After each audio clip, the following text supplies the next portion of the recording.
Srimad Bhagavatam, translation and commentary by His Divine Grace A.C. Bhaktivedanta Swami Prabhupada, Canto 1, Chapter 12, Text 27.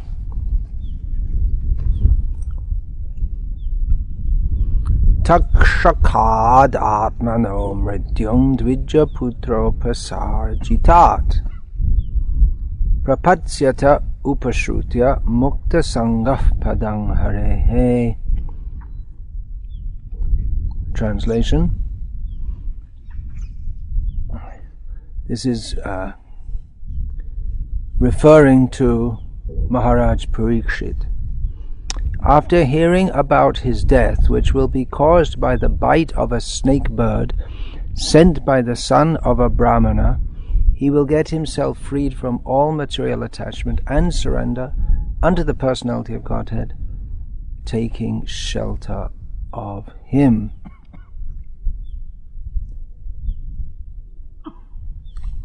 Purport. Material attachment and taking shelter of the lotus feet of the Lord go ill together. Material attachment means ignorance of transcendental happiness under the shelter of the Lord. Devotional service to the Lord while existing in the material world is a way to practice one's transcendental relation with the Lord, and when it is matured, one gets completely free from all material attachment and becomes competent to go back home, back to Godhead. Maharaj Parikshit, being especially attached to the Lord from the beginning of his body in the womb of his mother, was continuously under the shelter of the Lord, and the so-called warning of his death within 7 days from the date of the curse by the Brahmana's son was a boon to him to enable him to prepare himself to go back home, back to Godhead. Since he was always protected by the Lord, he could have avoided the effect of such a curse by the grace of the Lord, but he did not take such undue advantage for nothing. Rather, he made the best use of a bad bargain. For 7 days continuously he heard Srimad Bhagavatam from the right source, and thus he got shelter at the lotus feet of the Lord by that opportunity. Here it is stated that Parikshit Maharaj will get freed from all material attachment and surrender unto the personality of Godhead. Now, the way it's stated, it sounds like something very easy. Just like you might ask someone, well, what are you going to do today? And he may reply, well, I'm going to get free of all my material attachments. You're smiling. Yes, it was intended as a joke, because it's not such an easy thing to get free from material attachments. But it's stated in this way, in a straightforward manner, which might suggest that it's very easy to get free from material attachments. And in Shastra we find that often it's stated that it's very easy to become Krishna conscious. Anayashe bhavakoi Krishna Shivan ek Krishna name pai eto dhan. In Sri Chaitanya Charitamrita, Krishnadas Kaviraj Goswami states that very easily one can diminish one's material existence. One can be finished with material existence and attain the service of Krishna. How? By chanting the name of Krishna once, Ek Krishna Name. One can attain such a boon. Of course, Ek Krishna Name could mean that concentrating only on the name of Krishna, but normally it would be taken to mean chanting once only the name of Krishna. Krishna mantra hoite hobe sangsamo chan Krishna nam hoite pabe Krishna charan.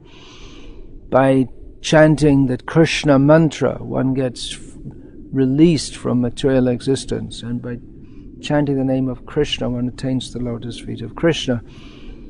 So it makes it sound very easy. Srila Prabhupada also would emphasize that Krishna consciousness is very easy.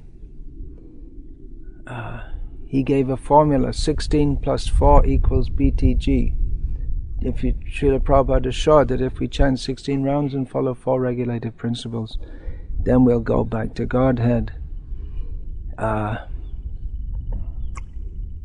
In Gita also, Krishna says, well, I'll backtrack a bit first. So, it's stated to be very easy, but we don't find it so easy. Just like the idea that today I'll get free from material attachments. What are you going to do today? Today I'm going to get... Well, I think I'll get free of material attachments. It's not such an easy thing. Because Maya is very strong. Daivi esha gunamayi mama maya duratya. Maya is very powerful and is very difficult to get free from. Even if we want to be free from bad thoughts and even bad activities, it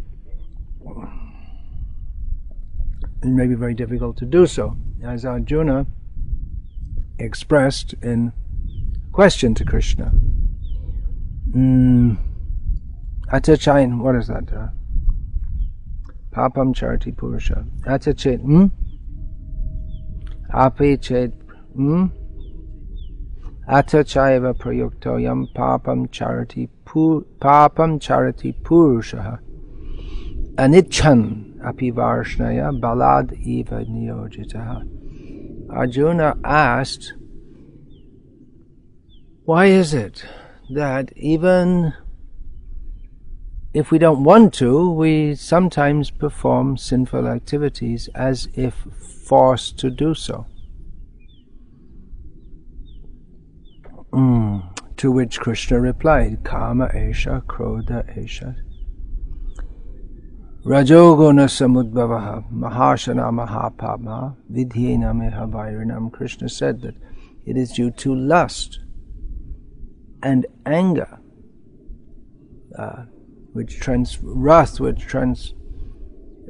lust which transforms into wrath, which is born of the mode of passion, and which is our enemy. So karma here doesn't mean, well, it can mean a specific material desire, but it means the whole general attitude of material desire, which is opposite to that of love of Krishna. Love of Krishna is pure, and non-love of Krishna is impure.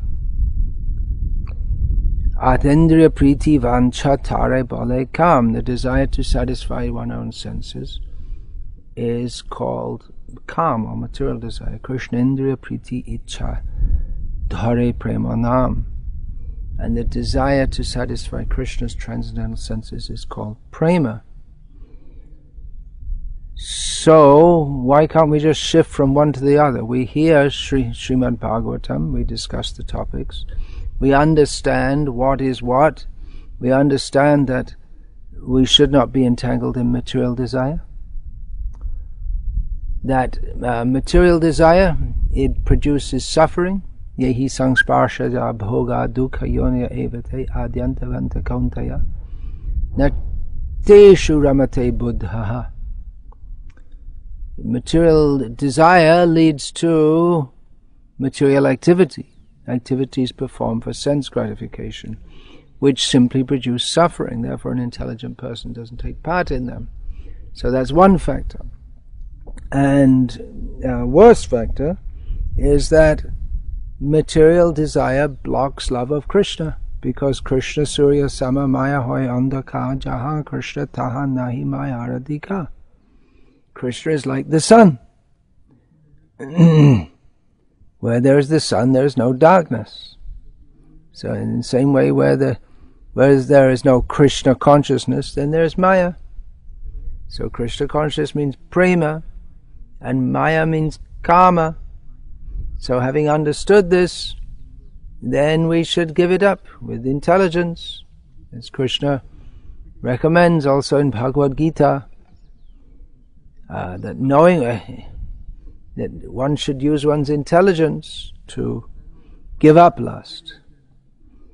But it seems not to be so easy. Why not? It should be that, okay, all right, now I understood. This material desire is very bad, material attachment is very bad, and Krishna consciousness is what I really want. And so, okay, today I'm giving up material attachment, giving up material desires. But it doesn't work like that, we find.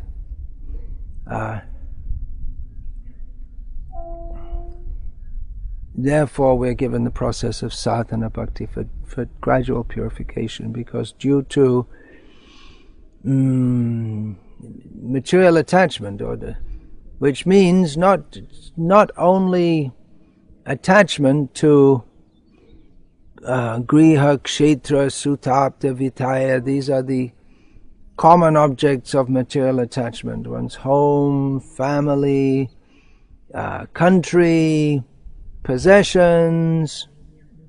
These are the objects to which one is materially attached. But there's the whole ethos, or the whole mentality, that's a better word, the whole mentality of being attached to the concept of enjoying in this material world. So we've had this for we've been in this consciousness for many lifetimes. It's a diseased way of thinking, but we're so accustomed to it that we take it as normal. Therefore we need training to come to the proper position of Krishna consciousness, to revive our Krishna consciousness. Now we might think that, well, if it seems like it's normal to be in material consciousness, of desiring material enjoyment, then maybe it is normal. And if it's a struggle to be Krishna conscious, then maybe Krishna conscious is illusion. Krishna conscious is Maya, and what we call Maya is real. It might seem to be like that. Well, that's not true, because the result of acting following material desires is suffering, and we don't desire suffering, so it's unnatural to be in a suffering condition. It's natural to be happy. Happiness is in Krishna consciousness. We do experience happiness in Krishna consciousness. When I say we're struggling, we all experience that it's a struggle to be in Krishna consciousness, but we also do experience that when we are in Krishna consciousness, actually thinking of how to serve Krishna, that we do experience happiness, and that happiness is not the happiness that is derived from material enjoyment, which is always mixed with frustration and many other kinds of sufferings. So it is qualitatively different, the happiness of Krishna consciousness, from that of Maya. So although it might seem natural to be in Maya, and somewhat of a struggle to be in Krishna consciousness, we should understand that it's natural to be in Krishna consciousness and not in Maya. An example can be given of someone who, let's say, they lose the power of eyesight for some reason or other. They can see, and then due to some reason or other they lose their power of eyesight. And then they become accustomed to not seeing. It becomes normal for them.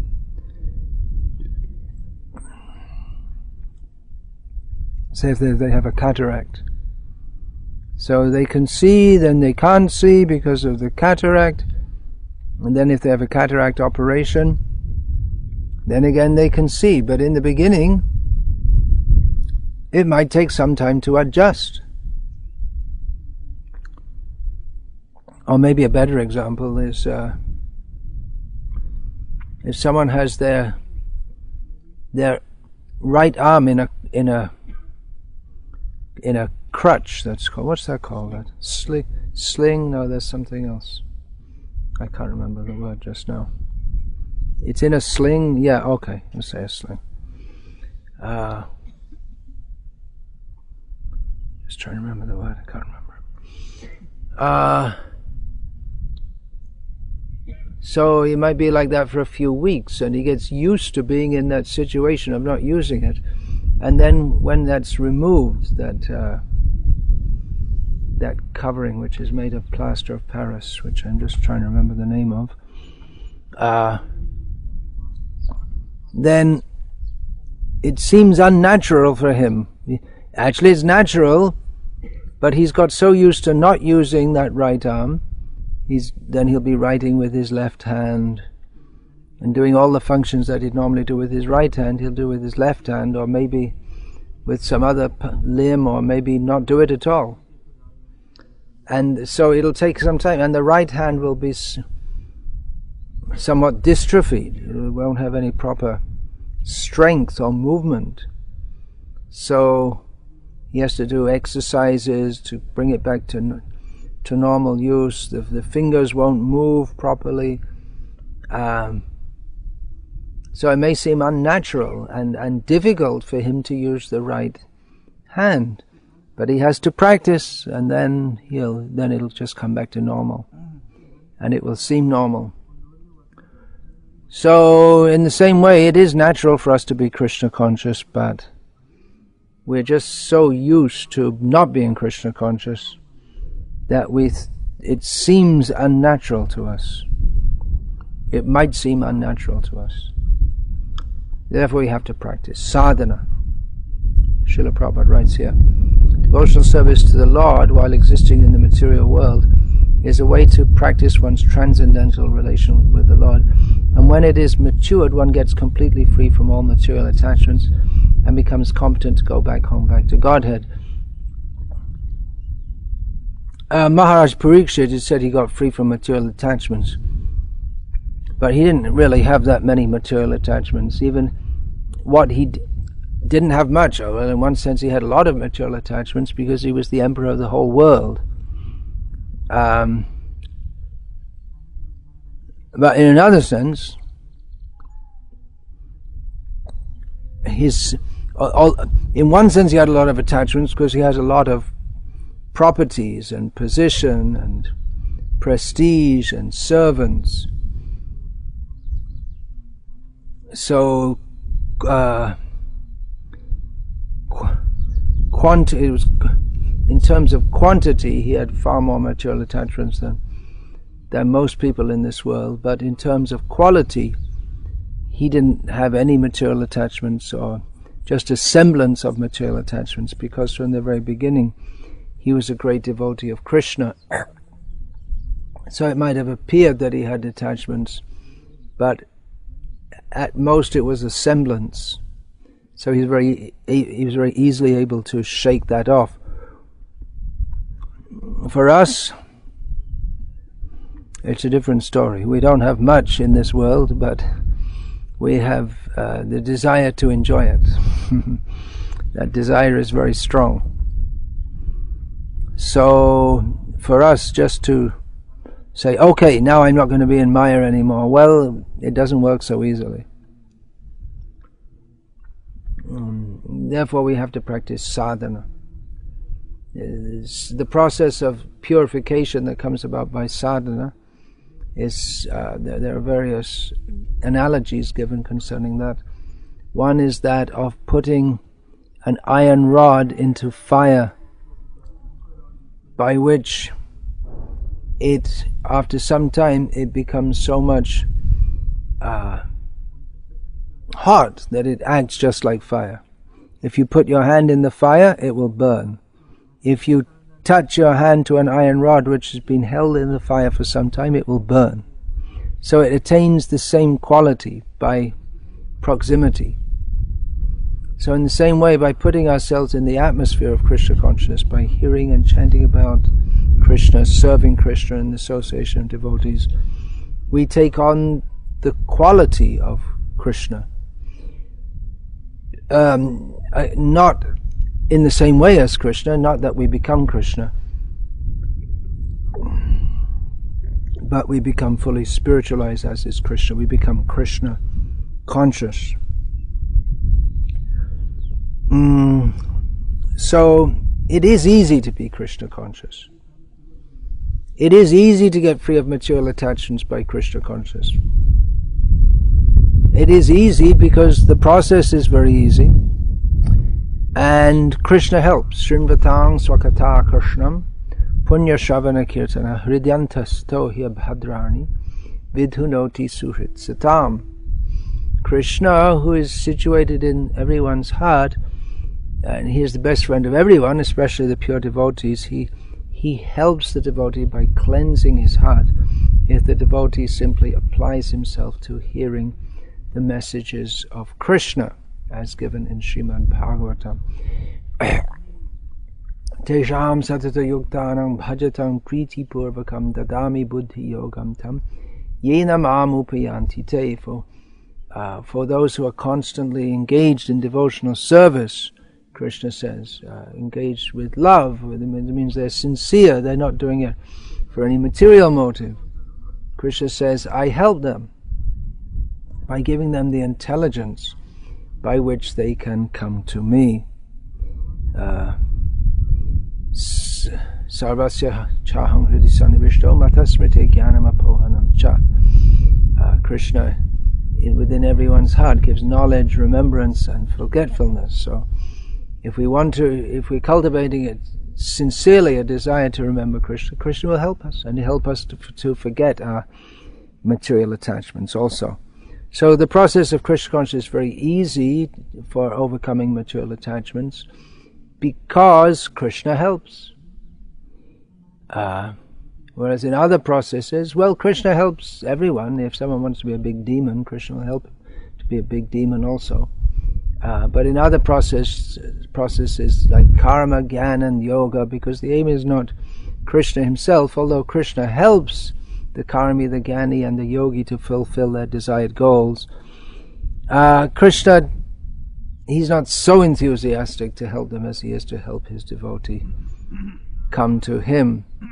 And the process is also very easy in devotional service. Patrang pushpang palang tawyang yome bhakta prayachati tadahang bhakti upahritam ashnami prayatamanaha.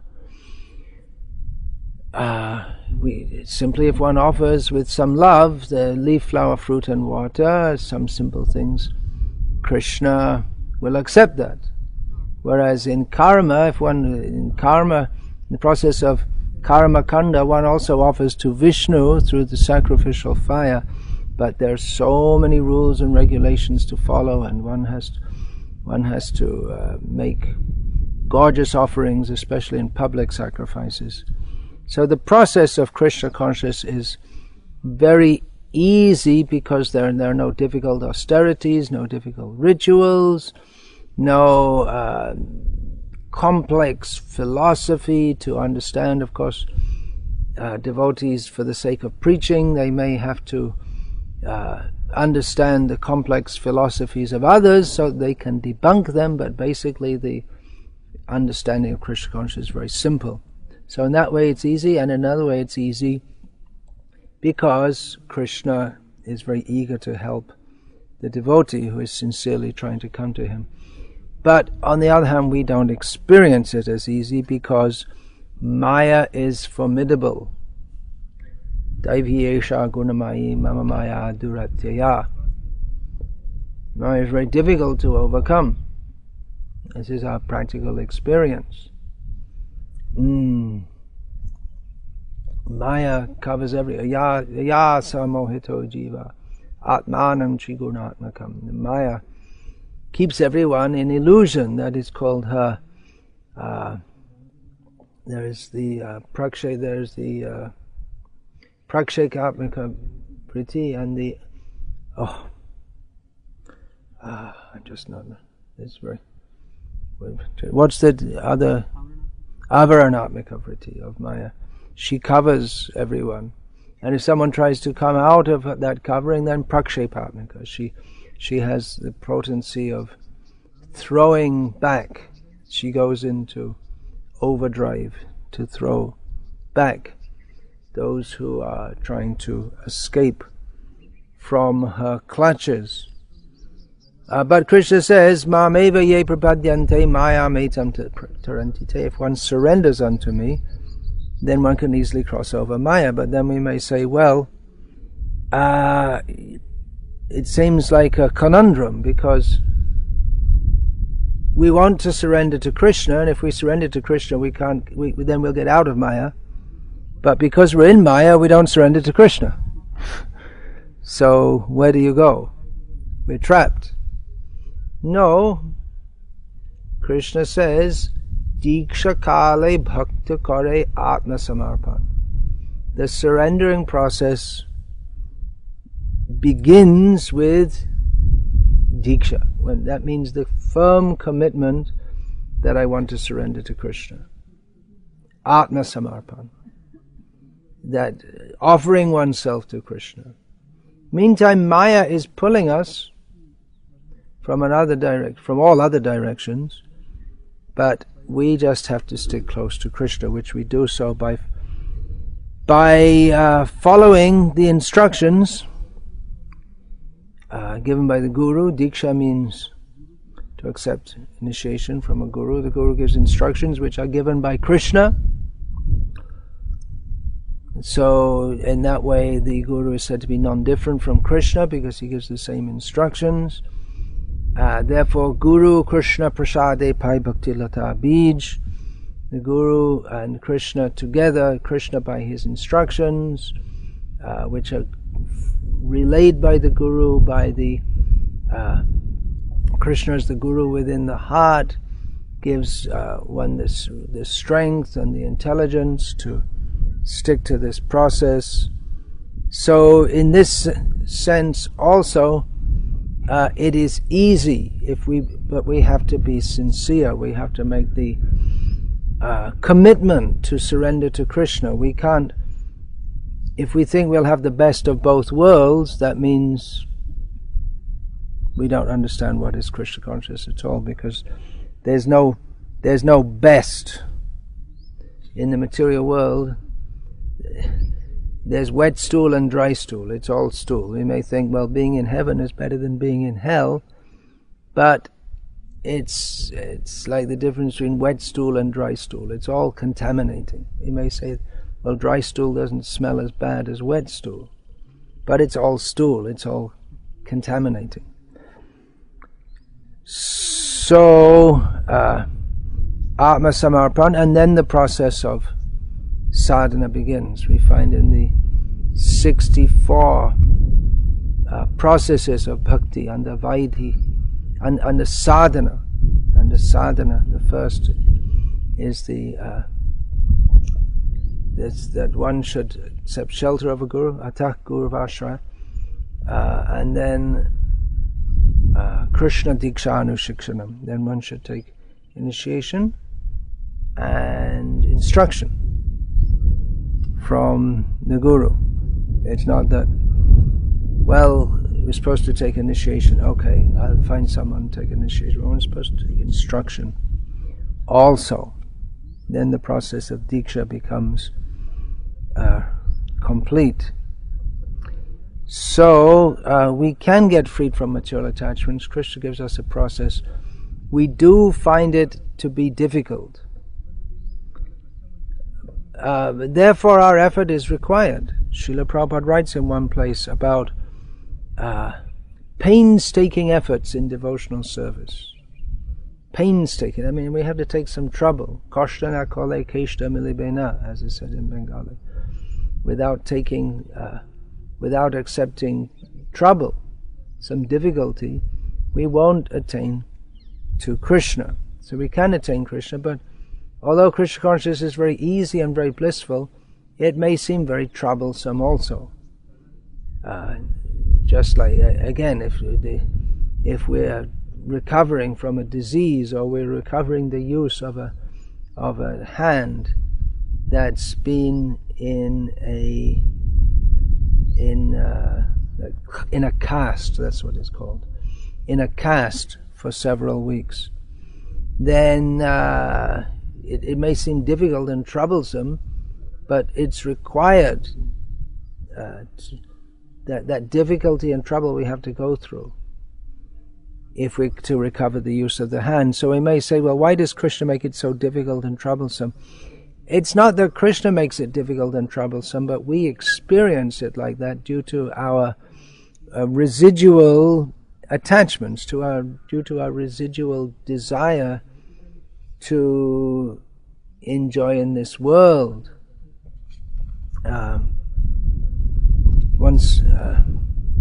But we have to have the determination to go on with that and to accept those troubles. We see here in the Bhagavatam, there are the narrations of a few of the many, many devotees who have become Krishna conscious, or who have exhibited the qualities of pure devotees in this world. In Gita, Krishna says, Bahavo Jnana Tapasa Putamad Bhavamagataha. Krishna says that many persons in the past became purified by knowledge of me and by tapasya, by accepting difficulty, accepting austerity, and they came to me. So the number of devotees that are mentioned in Srimad Bhagavatam are not very many, but we see that they all accepted some difficulty in the service of Krishna.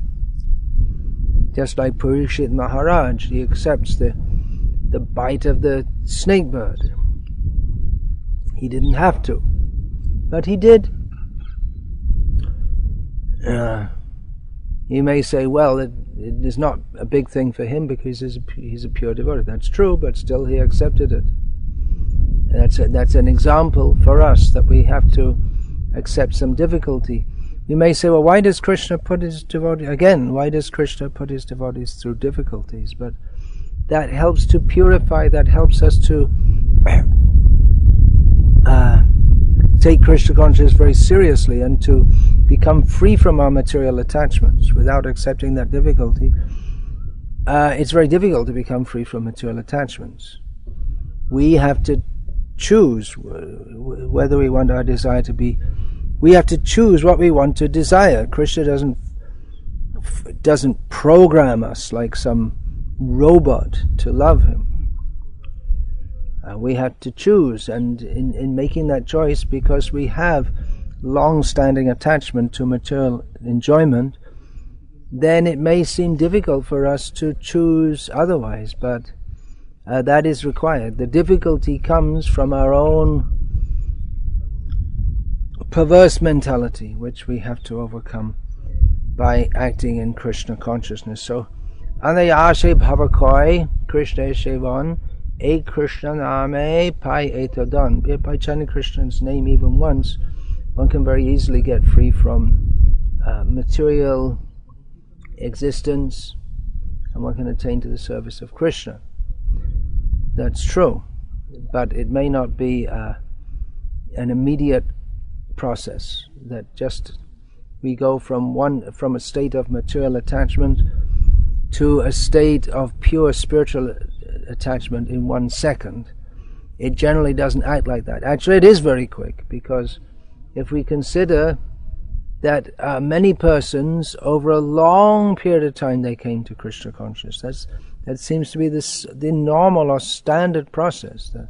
Bahunam janmanam ante jnanavang mang prapadyate vasudeva sarvamiti samahatma sudulava. The general process is to, after many, many births, for the jnanis, these persons who are serious about spiritual life, but who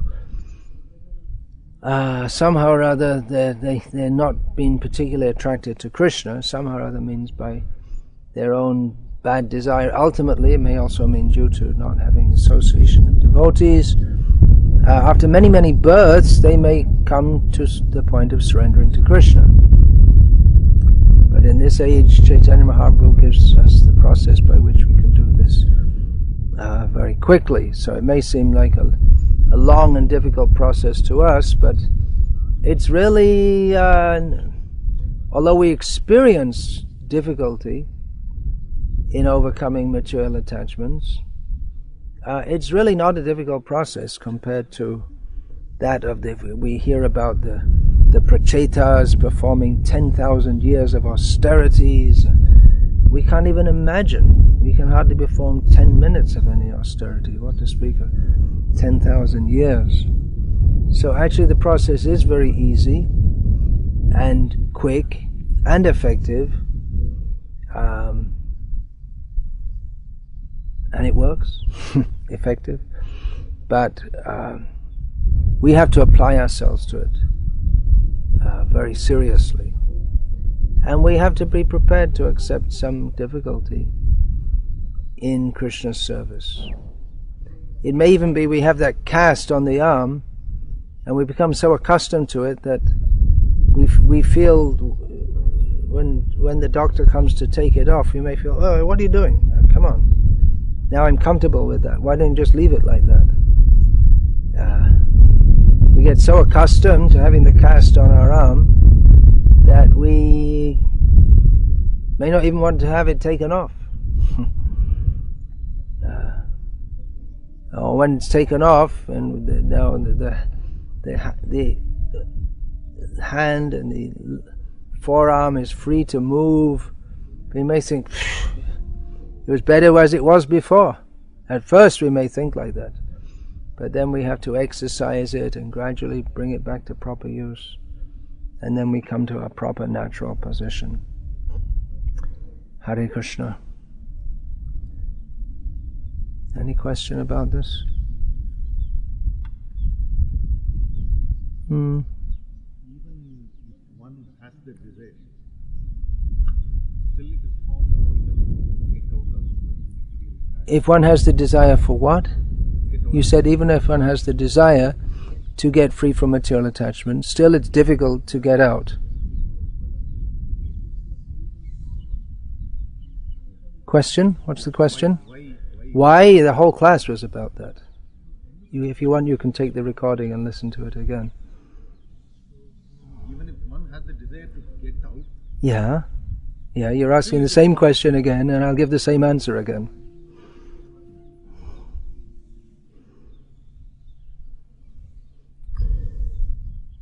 Yeah.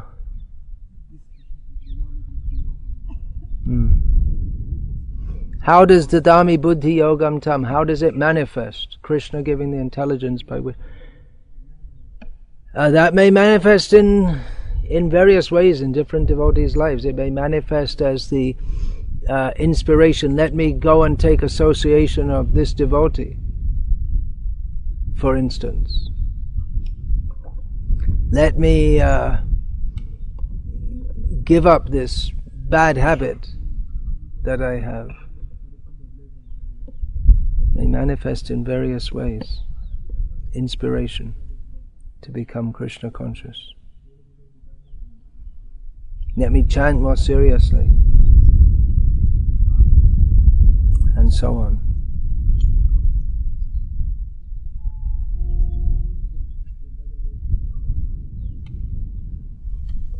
It is difficult to have best of the both worlds. I didn't say it's difficult to have best of both worlds. I said it's a wrong idea to even think there is anything good in this material world.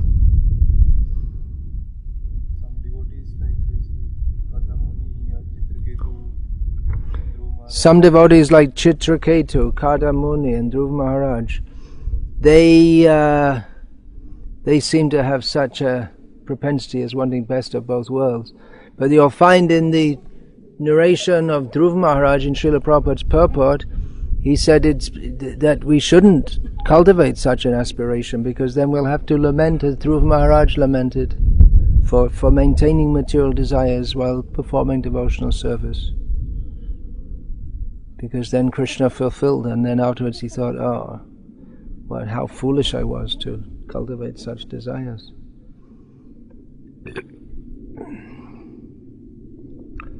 Also, if we want to cultivate material desires at the same time as Krishna conscious desires, then generally our progress is going to be very slow, and there's very serious danger that we might just capitulate and fall completely into material life. So it's not at all a good idea to cultivate material desires. and spiritual desires at the same time. One cannot properly cultivate spiritual desires if one is cultivating material desires.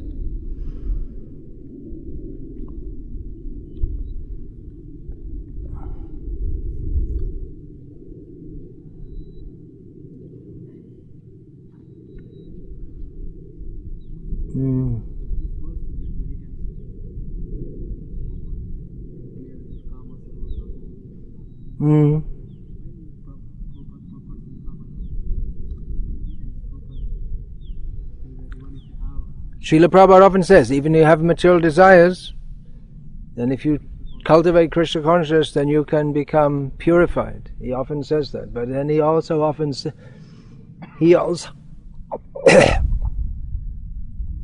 also often says that cultivation of material desires is an obstacle in Krishna consciousness, which it is. Krishna consciousness ultimately is stronger, but it's a risk trying to cultivate both at the same time. Ultimately one has to come to the point of becoming akarma, not sarva-karma, free of material desires instead of full of them. So, although Srila Prabhupada writes, and although it's stated in the Bhagavatam that one can attain the Krishna consciousness if one practices Krishna consciousness even with material desires, that's true, and otherwise hardly anyone would be able to take up Krishna consciousness in this mature world anyway, because we all have so many material desires. At the same time, we should understand those desires are an obstacle in our progress in devotional service, and taking up Krishna consciousness means listening, hearing regularly the fact that material desires are not in our self-interest and they block Krishna consciousness. Today I heard that some devotees are planning to start a Gokulam in the city with both material and spiritual curriculum. Is this going to help the children stay? That's off subject. I'm not going to discuss it now.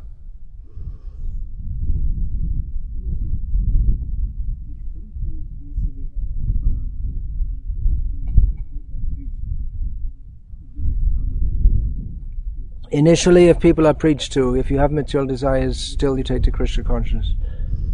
It's not incorrect, but at the same time, we don't encourage them to go on with their material desires. That's not the ultimate platform. We don't go out to people and say, go on cultivating your material desires.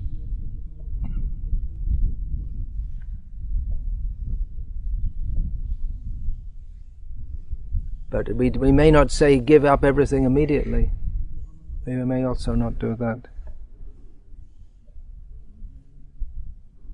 As I just said, people should apply themselves to the process of Krishna consciousness, a large part of which is, if we study Srimad Bhagavatam, we'll see there's a lot of discussion about how we have to get free from material attachments. So that's part of the process. Though people with material desires may take to Krishna consciousness, and we may not tell them to immediately